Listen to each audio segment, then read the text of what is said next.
మొదటి కొరింథీయులకు రాసిన పత్రిక 15వ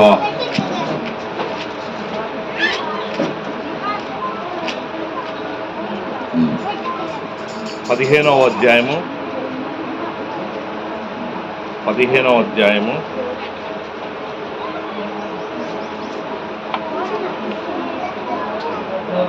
41వ వచనం నుంచి చదవండి. సూర్యుని మహిమ వేరు, చంద్రుని మహిమ వేరు, నక్షత్రముల మహిమ వేరు. మహిమను బట్టి భేదము కలదు కదా. మృతుల పునరుద్ధానమును అలాగే శరీర క్షయమైనదిగా విత్తబడి అక్షయమైనదిగా లేపబడును. హల్లెలూయా. అమ్మ అర్థమైందా మాట? శరీరం క్షయమైనది. ఈ శరీరం ఏంటంట? క్షయమైంది. అంతలో కనపడి అంతలో మాయమైపోయి ఈ శరీరం. అందుకోసమే వాక్యం సెలవిస్తుంది, నీటి బుడగ లాంటి శరీరం, గాలికి పోవునటువంటి, గాలికి చెదరిపోవునటువంటి పొట్టు వంటి జీవితం. చూశారు, నువ్వు 80 సంవత్సరాలు బ్రతికినా, 50 సంవత్సరాలు బ్రతికినా, ఎన్ని సంవత్సరాలు బ్రతికినా కానీ మన జీవితం పొట్టు లాంటిది. అందుకోసమే అపోస్తలుడైన పౌలు అంటున్నాడు వాక్యంలో, శరీరములో మేము జీవించుచున్నను. హల్లెలూయా, ఆమేన్. ఎందులో జీవిస్తున్నా? శరీరంలో మేము జీవించుతున్నాను. శరీర ప్రకారంగా మేము నడుచుకోవడం లేదు. హల్లెలూయా. మరి దేని ప్రకారంగా నడుచుకుంటున్నామంటే ఆత్మ. దేవునికి స్తోత్రం. శరీరము చంపేది, ఆత్మ బ్రతికించేది. దేవునికి స్తోత్రం. కూర్చోండి అమ్మా, ఎక్కడ స్థలం ఉంటే అక్కడ కూర్చోవాలి. అందుకోసమే ఇక్కడ వాక్యంలో ఏముందంటే, చంద్రుని మహిమ వేరు, సూర్యుని మహిమ వేరు. అట్లనే ఈ పునరుద్ధానపు దినములో, పునరుద్ధానపు ఆ దేవుని యొక్క ప్రత్యక్షత మనకి ఎదురైనప్పుడు మనము లేపబడేటటువంటి విధానంలో కూడా మార్పులు ఉంటాయంట. కింద ఇంకో మాట ఉంది చూడండి, హల్లెలూయా. ఘనహీనమైనదిగా విత్తబడి మహిమ కలిగినదిగా లేపబడును.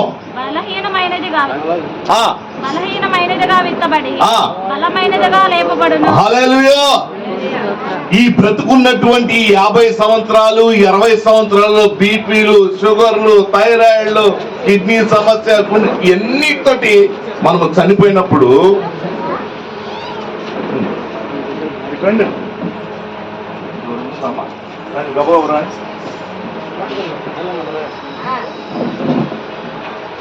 మార్పు చెందవా, నీవు మార్పు చెందవా, ఇకనైనా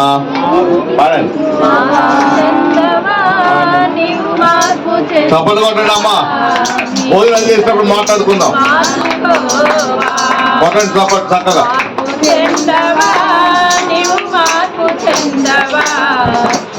ఇకనైనా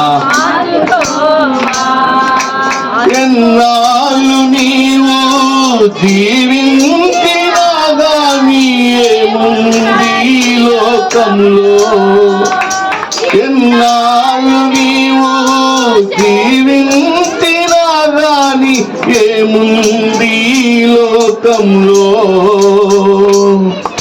నీ ఆస్తి అంతస్తు, నీ అంద చందాలు నీ వెంట రావెన్నడు. నీ ఆస్తి అంతస్తు, నీ అంద చందాలు నీ వెంట రావెన్నడు. నీ వెంట రావెన్నడు. మార్పు చెందవా, నీవు మార్పు చెందవా, నీ బ్రతుకు మార్చుకోవా, నీ బ్రతుకు మార్చుకోవా. హల్లెలూయా. మారు మనసు పొందాలి. మనం ఏం పొందాలి? మారు మనసు పొంది బాప్తిసం తీసుకున్నవాడు రక్షించబడును. ఇక్కడ నీకు ప్రకటన, ఏ ప్రకటన అంటే, ఇప్పటి వరకు నీకు ఒకవేళ మారు మనసు లేకపోతే ఇప్పటి వరకు దేవుడు అంటే ఎవరు నువ్వు ఎరగకపోతే ఇదిగో ఒకానొక దినమున మనకు కూడా ఇలాంటి కూడిక పెట్టాల్సి వస్తుంది. నువ్వు ఎంత 5 అంతస్తుల భవనంలో ఉన్నా, నువ్వు ఎంత మెర్సిడెస్ బెంజ్ కారులో తిరిగినా నీ కొలత ఏంటో తెలుసా? నువ్వు సంపాదించుకునేటటువంటిది ఆస్తి కాదు. ఆమేన్. చేతులెత్తి చెప్పండి హల్లెలూయా. అది మనం రాజకీయ నాయకులైతే ఒక్క చేతితో ఎత్తుతారట, మనం విశ్వాసులం. హల్లెలూయా.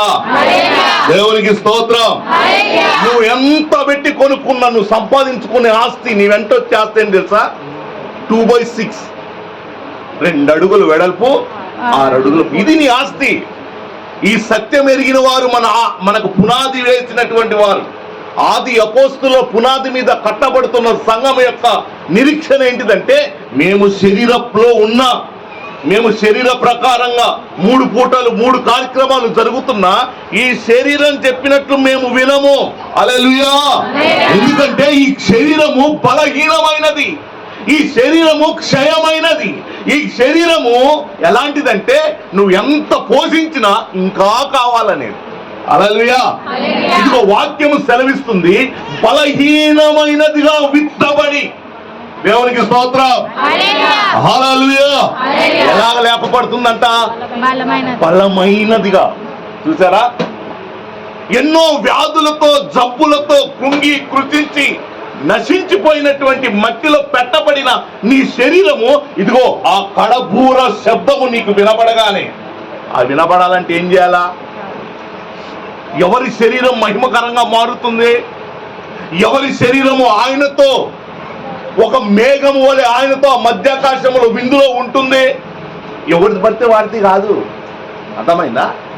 నువ్వు బ్రతికినంత కాలము బాప్తిస్మము తీసుకొని ఆయన శరీరంలో, ఆయన రక్తములో నువ్వు చేయి వేస్తున్నప్పుడు ఆ రక్తము, ఆ శరీరము ఇదిగో ఆ శబ్దము వినబడగానే నిన్ను మహిమకరంగా మారుస్తుంది. హల్లెలూయా. ఎట్లా పడితే అట్లా బతికినోడికి కాదు. ఇప్పుడు నీకు చెప్తున్న ఒక ప్రకటన ఏంటంటే, ఇప్పటి వరకు నీకు మారు మనసు లేదా? ఇప్పటి వరకు దేవుణ్ణి ఎరిగినట్లుగా నటిస్తున్నావేమో. ఆదివారపు ఆరాధనలో ఒక వాడుక చొప్పున మా తాతలు చేస్తారండి, మేము అలా కాదు. నీ శరీరము మహిమకరంగా మారాలంటే నువ్వు ఆయన రూపంలోకి రావాలి. హల్లెలూయా. యేసు నాకు తెలుసు నువ్వు చెప్పడం కాదు, ఆయన చెప్పాలి. దేవునికి స్తోత్రం. ఆయన చెప్తే అది కన్ఫర్మేషన్. హల్లెలూయా. చంద్రబాబు నాయుడు గారు అందరికీ తెలుసు, నీకేంటి అని నువ్వు తెలవాలి ఆయన. అది నీ గొప్పతనం. 10,000 మంది ఉన్నను నా పౌరము ఒక్కతే. హల్లెలూయా. చూసారా ఆ మాట? ఇప్పుడు ఇక్కడ ఈ వాక్యంలోనికి వస్తే చూడండి, బలహీనమైనదిగా. శరీరం బలహీనమే, కానీ ఈ బలహీనతను నువ్వు ఏం చేయాలంటే ఆత్మతో చంపాలి. హల్లెలూయా. దేవునికి స్తోత్రం. శరీరము నిన్ను చంపుద్ది, ఆత్మ నిన్ను బ్రతికిస్తుంది. హల్లెలూయా. దేవునికి స్తోత్రం. ఆ కింద 2 భాగాలు చదవమ్మా. ప్రకృతి సంబంధమైన శరీరముగా విత్తబడి ఆత్మ సంబంధమైన శరీరముగా లేపబడును. హల్లెలూయా. ఎలా విత్తబడుతుందట? ప్రకృతి సంబంధమైనదిగా విత్తబడి ఆత్మ సంబంధమైనదిగా లేపబడుతుంది. హల్లెలూయా. దేవునికి స్తోత్రం. అందరూ చచ్చిపోతారు, కానీ నీ చావుకి ఒక ప్రత్యేకత ఉండాలి. ఒక ప్రత్యేకతతో చచ్చిపోవాలి మనం. అది వాడు చచ్చి నువ్వు చచ్చి సుఖం ఏముంది? అవునా కదా? నాకు అయ్యగారు ఒక చక్కని మాట చెప్పారు, మరణము అందరికీ, కానీ మన మరణం ఎలా ఉండాలట? శత్రువుని కూడా ఏడిపించేటట్టు ఉండాలట. దేవునికి స్తోత్రం. దేవునికి స్తోత్రం. హల్లెలూయా. ఏడిపించిందా? ఏడిపిలేదా? బరబ్బను విడుదల చేయము, యేసుని సిలువ. బరబ్బ రొమ్ములు కొట్టుకుంటున్నాడు అయ్యో అని. చూసారా? శత్రువా? నీ రాజ్యం వేరు, నా రాజ్యం వేరు అన్నాడు ప్రభు. మరి మీ రాజ్యం ఏ రాజ్యమో? మరి ఏ రాజ్యం అమ్మా? స్వరాజ్యం మీది. కొంతమంది పేరు ఉంటే స్వరాజ్యం, కానీ స్వేచ్ఛ ఉండదు వాళ్ళ జీవితంలో. కొంతమందికి ఆరోగ్యం అంటారు, ఆరోగ్యం ఉండదు. అర్థమైంది? అట్లాంటి వాళ్ళందరూ స్తోత్రం చెప్పండి. హల్లెలూయా. అందుకోసం ఏంటంటే మన రాజ్యం ఒకటే. ఏ రాజ్యం? మన రాజ్యం ఈ లోకానికి సంబంధించింది కాదు. అది నువ్వు గుర్తెరిగితే ప్రతి దాని మీద నీకు అసహ్యం పుట్టుద్ది. అద్దం ముందు నుంచి కదలవే. పెళ్లి కూతురా, పెళ్లికి పోయే పిలిచినటువంటి ఒక అతిథివి నువ్వు పెళ్లి కూతురులాగా తయారైతే మరి ఎంత రుద్దిరం మట్టే కదా, రుద్దు. ఈ మట్టి శరీరం ఎలాగ మార్చబడుతుందట? మహిమకరంగా. దేవునికి స్తోత్రం. ఈ సత్యం నువ్వు తెలుసుకోవాలి. ఈ పూట ఏదో భోజనం చేసి చేయగడుకుని పోవటం కాదు. నాకు కూడా ఒక దినం ఉంటుంది. ఈ కూడిక మీనింగ్ ఏంటి తెలుసా?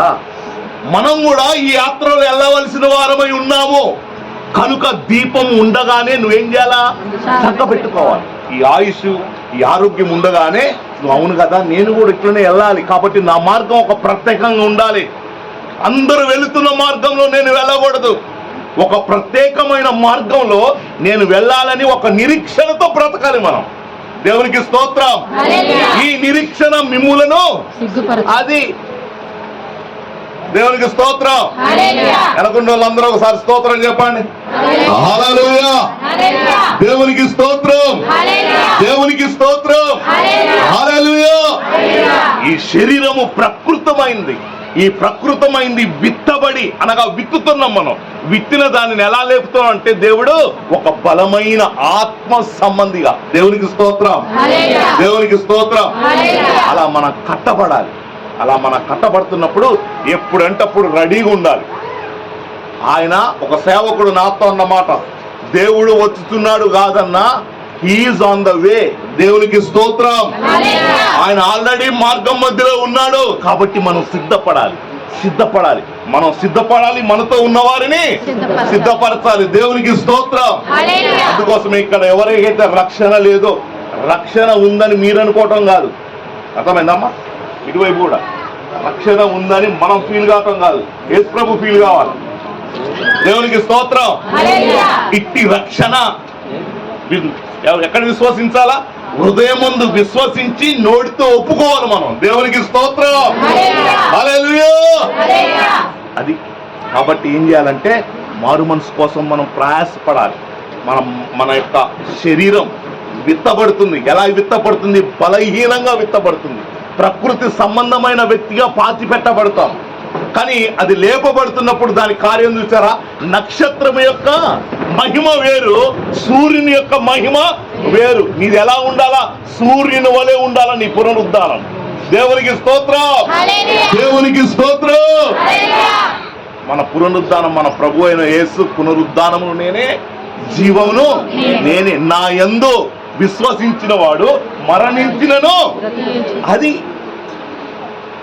నువ్వేమో జీవితాంతం చేయాల్సిన భక్తిని 40 రోజులకే గురించినావు, 40 రోజులకే పెట్టుకున్నావు. ఈ 40 రోజులు ప్రతి సంవత్సరం సిలువేయటం, ప్రతి సంవత్సరం మళ్ళీ యేసు ప్రభుని లేపటం, మళ్ళీ ఒక 4 నెలలు కాగానే మళ్ళీ క్రిస్మస్ రావటం, మళ్ళీ పాట పాడతాం. అప్పుడే ఏ పాట? ఇయ్యాల పాట. ఏంది? అర్థమవుతుందా? మీ భక్తి అర్థమవుతుందా?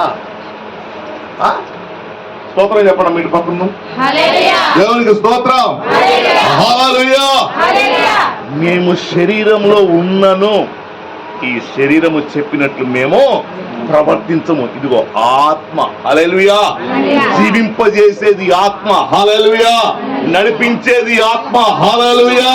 నీకు నిత్యము ఆత్మతో నింపబడినట్లుగా నిన్ను దేవునికి దగ్గర చేయగలిగింది ఆత్మ. దేవునికి స్తోత్రం. దేవునికి స్తోత్రం. కాబట్టి ఇక్కడున్న బంధువులు, స్నేహితులు, రక్త సంబంధి వాళ్ళందరికీ చేతులు జోడించి చెప్పేది ఏంటంటే ప్రభు రాకడ అతి సమీపంగా ఉంది. జక్క ఇంటికి ఏ విధంగా అయితే రక్షణ వచ్చిందో మీ గృహాలకు కూడా రక్షణ రావాలి. రక్షణ వచ్చిన గృహము ఎప్పుడైనా రెడీరా నేను అనే ధైర్యం రావాలి మనకి. హల్లెలూయా. గ్యారంటీ ఉందా మీకు? గ్యారంటీ లేదా? ఎల్ఐసి చేసిన ఒక 15 సంవత్సరాలు కొడుకులు బిడ్డలు అంతా అదే ఆలోచన. ఎల్ఐసి చేసిన డాడీ ఎందుకు? బతుకున్నప్పుడు వచ్చే డబ్బులు కావాలి. దేవునికి స్తోత్రం. చేశారండి? వెనకున్న అన్న మీరు చేశారా? చేయబాకండి. ప్రభు కొరకు ఖర్చు పెట్టు. హల్లెలూయా. అదే నీ ఎల్ఐసి. అక్కడ దేవునికి స్తోత్రం. ఇక్కడ విత్తేది అక్కడ కోస్తావు నువ్వు. దేవునికి స్తోత్రం. అర్థమైందా? అందుకోసం నేను చెప్పే మాట ఏంటంటే మన ఇంట్లో రక్షణ సంగీత సునాదము వినబడాలి. ఆమేన్, హల్లెలూయా. పాడుపడ్డ పాటలు కాదు, నలుగురుంటే 4 రకాలు, దయ్యం కొంప కాదు మరి. దేవునికి స్తోత్రం. ఒకటే స్వరము రావాలి అంటే అందరూ కూడా ఒకే క్రమంలో లైన్లో ఎట్లా నిలబడతాం అసెంబ్లీలో, ఒక్క తల ముందున్నోడు తలే కనపడుతుంటది, ఆ తలను పట్టుకొని వెనక తల వరకు అంటే ఒక్కడే ఉన్నాడు అని అర్థం. నీ గృహములో నువ్వే తల. దేవునికి స్తోత్రం. నువ్వే తల అంటే అటు చూస్తుంటే వాళ్ళ వైపు అనుమానం ఉంది నాకు ఇందులో. నువ్వే తల అంటే వాళ్ళ వైపు చూస్తాను ఏంటండి, ఆడవాళ్ళ వైపు కాదా? శిరస్సు మనం. హల్లెలూయా. ఈ శిరస్సు మంచిగుంటేనే కుటుంబం బాగుంటుంది. అర్థమైందా? అందుకోసం ఈ పూట ఈ యొక్క జ్ఞాపకార్థపు ఈ కూడిక లేకపోతే ఆదరణ కూడిక మీకు చెప్పే విషయం ఏంటంటే భోజనం చేసిపోయేది కాదు ఇది. ఆ కార్యక్రమం మనకు కూడా జరుగుద్ది, అవునా కాదా? కాకపోతే మనకు జరిగినప్పుడు మన ఆత్మ ఆయనతో ఉండాలి. దేవునికి స్తోత్రం, దేవునికి స్తోత్రం. కాబట్టి ఏ కుటుంబంలో అయితే దేవునికి దూరంగా ఉన్నవారు ఉన్నారో, ఏ కుటుంబం అయితే ప్రభుకు దూరంగా ఉందో, అన్యులుగా ఉన్నారేమో, నామకార్థపు క్రైస్తవ జీవితంలో ఉన్నారేమో, వారందరికీ ఈ పూట నేను చెప్పే మాట, ప్రభు చెప్తున్న మాట ఏంటంటే సమయము సమీపము. దానికి సూచనలు. సమయము అతి సమీపము. సో మనం ఏం చేయాలంటే మనల్ని సిద్ధపరచుకోవాలి, మనతో ఉన్న సమూహాన్ని సిద్ధపరచాలి. ఈ సిద్ధపాటు లేనిటువంటి వ్యక్తి ఇదిగో పైనటువంటి నరకంలో ఉండి, అయ్యా ఇదిగో లాజర్ని పంపి, అయ్యా లాజర్, నా తమ్ముళ్ళు కింద 5 ఉన్నారు, వాళ్ళకు మారు మనసు లేదు అని మొర పెడుతున్నాడు ప్రభువుకి. ఎక్కడుండి? నరకంలో ఉండి. ధనవంతుడు చూసారా, కళ్ళ ముందున్న లాజరు తండ్రి కుడిపార్శ్వమున రొమ్మునుంటే అన్ని సిరి సంపదతో ఉన్న తొలతూగినటువంటి వ్యక్తి ఎవరిని మొర పెడతాడు? చిటికని వేలు ముంచాయా? జగ్గు అడిగిండా? కొన్ని బేషన్లు అడిగిండా? అయిపోయి కొద్ది తాగుతాని స్ట్రా వేసి మనడా? ఏమంటాడు? కింద నా తమ్ముళ్ళు ఉన్నారు, వాళ్ళ దగ్గరికి ఎవరు నన్ను పంపి అయ్యా సువార్తని. ఈ సువార్త మోసుకొని వచ్చాం నేను. హల్లెలూయా.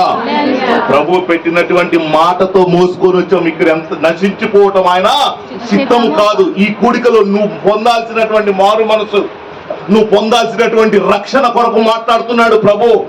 ఆమేన్, హల్లెలూయా. కాబట్టి మిమ్మల్ని మీరు సిద్ధపరచుకొని కుటుంబాన్ని కట్టుకునేటటువంటి యజమానులుగా, యజమానురాలుగా తయారు కావాలి. హల్లెలూయా. దేవుడు